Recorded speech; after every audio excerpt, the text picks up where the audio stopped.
Ontario announces new measures for towing industry. Dan Kearns, Local Journalism Initiative reporter for The Standard. Durham Kawartha.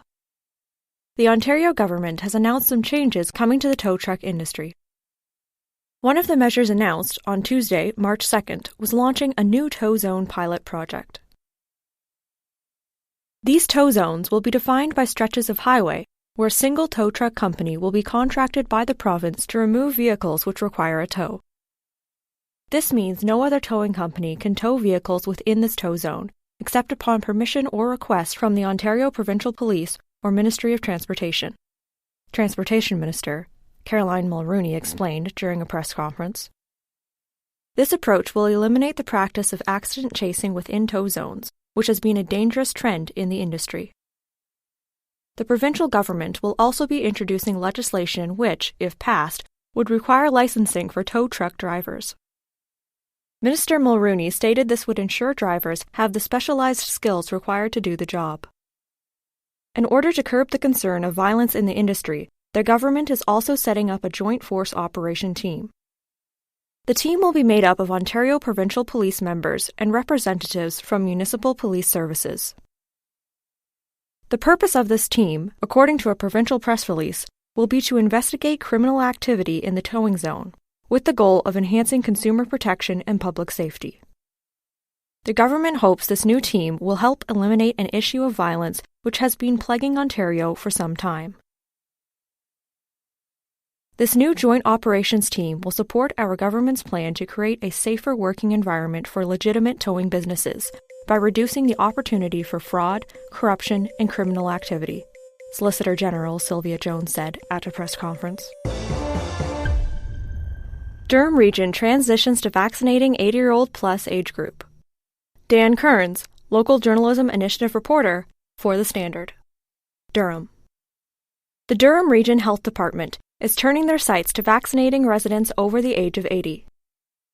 Beginning Monday, March 8th at 8 a.m., residents of Durham Region can begin registering for appointments to receive the COVID-19 vaccine, beginning with individuals over the age of 80, via an online booking system or a central telephone booking line, read a regional press release sent out on Thursday, March 4th.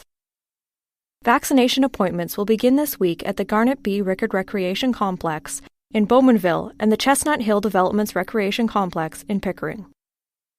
The current vaccine site at Durham College and Ontario Tech University has been working on vaccinating healthcare workers and will transition, in addition, to serve the 80 years and older demographic later this week. In the same release, the region stated, when that happens, the community will be notified.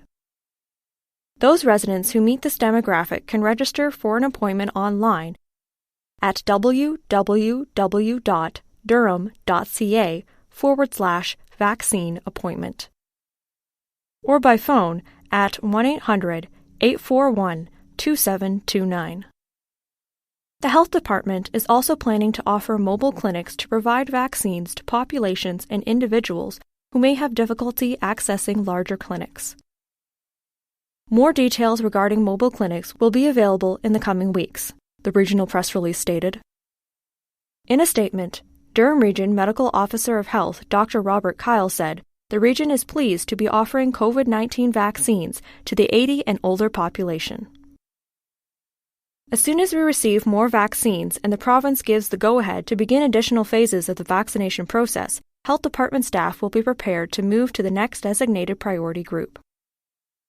We ask for everyone's patience as we work through each phase of the plan to help us ensure everyone in our community has access to the COVID-19 vaccines, Dr. Kyle's statement read. Durham Regional Chair John Henry called this just the first step in the long road ahead. Brock Council changes course on method of filling the mayoral vacancy. Dan Kearns, Local Journalism Initiative reporter for The Standard. Brock. Brock Township Council has decided to switch to a different method to fill their mayoral vacancy. At a special council meeting on Monday, March 8th, councillors voted to rescind the previously passed motion to hold a by-election, and decided instead to fill the vacancy through appointment.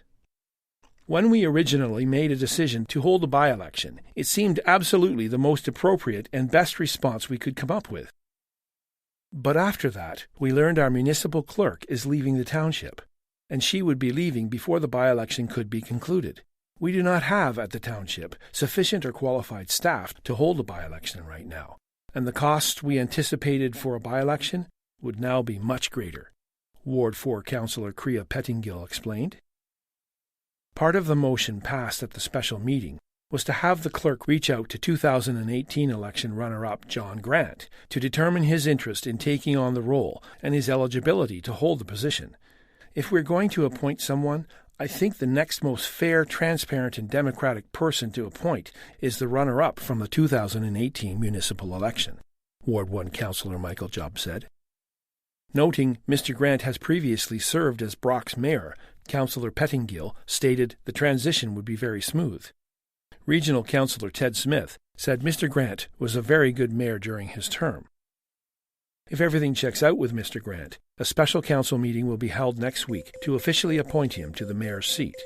Then staff will take steps to allow the newly appointed mayor to take the declaration of office. Uxbridge Pool reopening March 15th. Courtney McClure for The Standard. Uxbridge. Get your bathing suits and towels ready. The Uxbridge Pool will be reopening next week. The pool is reopening on March 15th. Opening up on the 15th gives the staff enough time to notify re-employed staff, train them, and set up registration. This is to ensure the pool is completely ready and open to facilitate the public. It also gives them enough time to complete their health inspection, according to Carol Clementson, aquatic manager at the Uxbridge Pool. When the pool officially reopens, there will be approximately 20 part-time staff members coming back on board. The pool staff and visitors are asked to follow COVID-19 precautionary guidelines to ensure the safety of everyone who visits the pool. All staff members will be wearing a mask and/or face shield, and necessary PPE and hand sanitizer will be available throughout the building. Ux Pool uses chlorine to disinfect the pool. According to the Centre for Disease Control, CDC, proper operation and disinfection of pools, hot tubs, and water playgrounds with chlorine should kill the virus that causes COVID-19. Chlorine has a long history of successfully killing viruses in the water. Staff will also be regularly sanitizing frequently touched surfaces such as handrails. Remember to continue to maintain social distancing even in the water. People wishing to enter the pool with their family or by themselves will be required to wear a mask as well, but won't have to wear a mask while in the water. The CDC recommends you do not wear a mask in the water as it could obstruct your breathing. Pool users are asked to put their bathing suit on at home before coming to the pool. Change rooms will be available after the swimming session to change in or out of wet clothes. Aquafit, lane swimming, as well as other programs will be available starting on the official opening day. Registration for these programs opened up on Monday, March 8th, and patrons will only be able to register 7 days before the start of the program. Leadership programs are in the planning stages as well. Swimming lessons are scheduled to start on April 6th, and registration for lessons opens up on March 15th. Public swimming will not return until Durham Region has entered the orange zone of the COVID-19 reopening framework. According to Ms. Clementson, many Uxbridge residents rely on the pool and their programs for exercise. I feel the community will be glad the pool is reopening, said Ms. Clementson.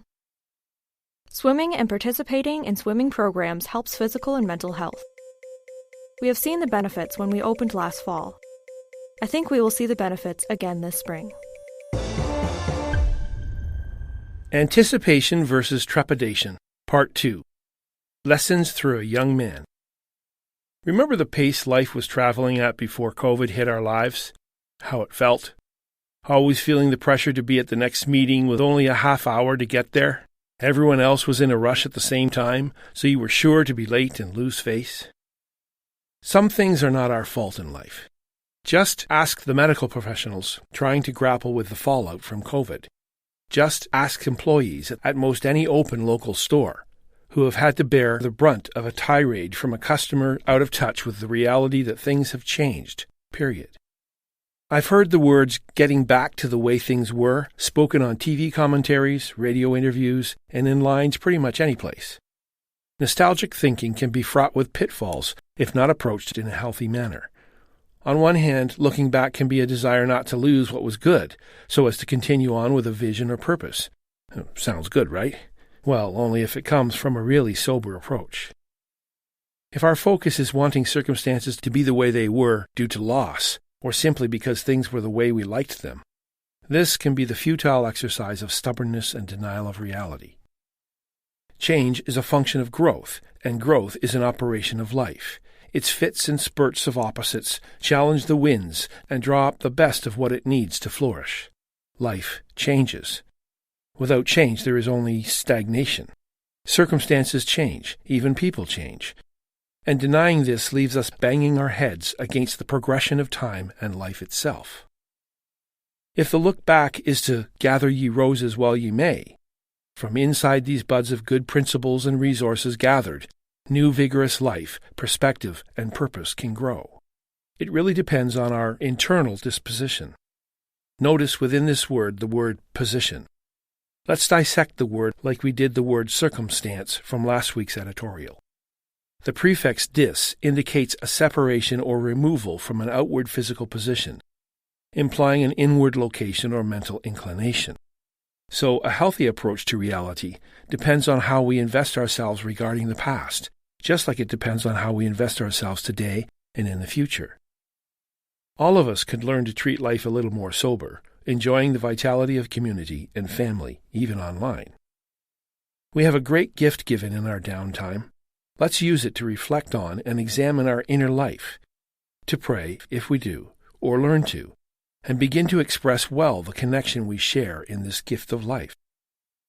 Albeit this has been a larger change than most on a collective basis, but basically, life has always changed, and so we can do this well.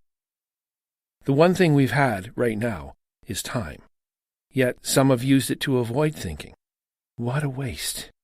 Others have been going through it too, so let's help them help us. Be patient and kind, and maybe even helpful.